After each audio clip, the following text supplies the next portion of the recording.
آنسو اتنے تکلیف دہ نہیں ہوتے جتنی ان کو چھپانے کے لیے دی جانے والی مسکراہٹ۔ اللہ پر بھروسہ رکھو، اس بچے کی طرح جس کو اگر ہوا میں اچھالا جائے تو وہ ہنستا ہے، ڈرتا نہیں، کیونکہ وہ جانتا ہے مجھے پیار کرنے والا کبھی گرنے نہیں دے گا۔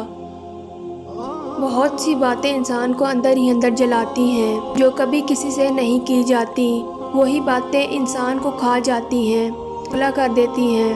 کھوکھلے لوگوں کا ضبط کانچ کی نازک چوڑیوں کی مانند ہوتا ہے تو آنکھ نم کر دیتا ہے اور ٹوٹ جائے تو بہت کچھ ختم کر دیتا ہے۔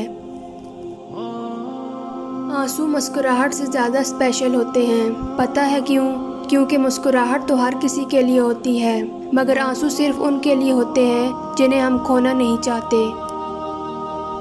لوگ سمجھتے ہیں میں بدل گئی ہوں، روڈ ہو گئی ہوں، اگنور کرنے لگ گئی ہوں، لیکن ایسا کچھ بھی نہیں ہے، بس میں نے لوگوں کے پیچھے بھاگنا چھوڑ دیا ہے۔ کوئی بات کرے تو ٹھیک ہے، نہ بھی کرے تو بھی ٹھیک ہے، جو جیسا کرتا ہے میں بھی اب ویسے ہی کرتی ہوں۔ زندگی کے اداس لمحوں میں کچھ دوست بہت یاد آتے ہیں۔ لمبی دوستی کے لیے 2 باتوں پر عمل کرنا۔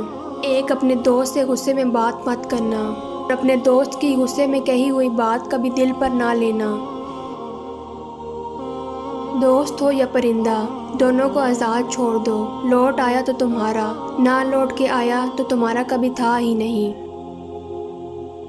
پانی جیسا بنو جو اپنا راستہ خود بناتا ہے، پتھر جیسا نہ بنو جو دوسروں کا بھی راستہ روک لیتا ہے۔ خواب، خواہش، وہم ہے زندگی، ایک بھیانک حادثہ ہے زندگی، آج تک یہ مسئلہ سلجھا نہیں، میں خفا ہوں کہ خفا ہے زندگی۔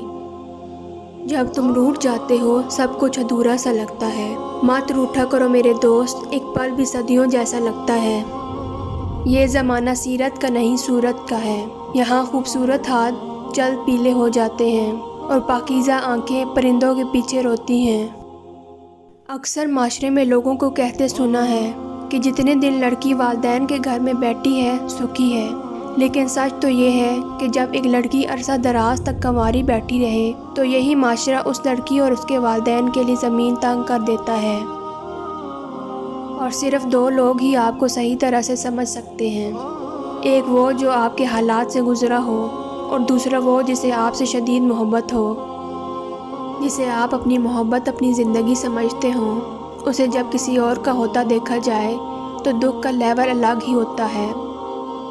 ہر انسان کو اس کے ماضی نے کسی ایک واقعے نے اتنا بدل دیا ہوتا ہے کہ وہ کبھی بھی ایسا نہیں ہو سکتا جیسے وہ اس واقعے سے پہلے تھا۔ زندگی میں گرنا ایک حادثہ ہوتا ہے، مگر گرے رہنا ایک ایسی نفسیاتی شکست ہوتی ہے جو آپ کی ساری زندگی برباد کر دیتی ہے۔ لوگ بس مجھ سے اداسی کا سبب پوچھتے ہیں، روز و شب کیسے گزرے ہیں یہ کب پوچھتے ہیں، تب کوئی سنتا نہیں جب میں بہت بولتا ہوں، بس ذرا سی دیر کو چپ بیٹھوں تو سب پوچھتے ہیں۔ میں ناراض نہیں ہوں، بس دل خاموش ہو گیا ہے، بہت سناٹا سا پھیل گیا ہے، اندر تک نہ غصہ کرنے کا دل ہے، نہ شکوے کی تمنا، نہ ہی کسی چیز کی ضد اور نہ ہی کوئی شکایت۔ بہت سی باتیں ایسی ہوتی ہیں کہ ان کے جواب میں ہم صرف ٹھیک ہے کے علاوہ کچھ نہیں کہہ سکتے، حالانکہ وہ کسی طرح بھی ٹھیک نہیں ہوتی۔ جو لوگ آپ کے زندہ ہوتے ہوئے بھی آپ کو یہ محسوس کروائیں کہ آپ مر چکے ہیں تو آپ کو واقعی ہی ان لوگوں کے لیے مر ہی جانا چاہیے۔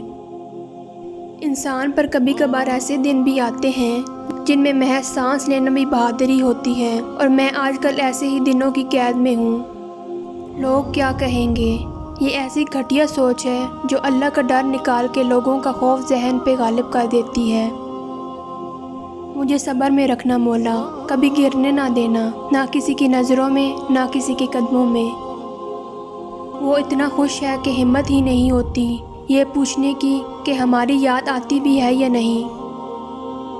جب کسی انسان کے لیے ہمارے دل میں کرواہٹ آ جاتی ہے تو اس کے لیے برا بولنا ہم اپنا فرض سمجھتے ہیں، اور برا بولنے سے پہلے یہ تک نہیں سوچتے کہ ایک وقت وہ ہمارے ساتھ کتنا اچھا تھا۔ نہ کوئی ساتھ تھا میرے، نہ کوئی پاس ہے میرے، میں تنہا تھا، میں تنہا ہوں، مجھے تنہا ہی رہنے دو۔ میری یہ ذات بھی مٹی، میری اوقات بھی مٹی، میں مٹی تھا میں مٹی ہوں مجھے مٹی ہی رہنے دو۔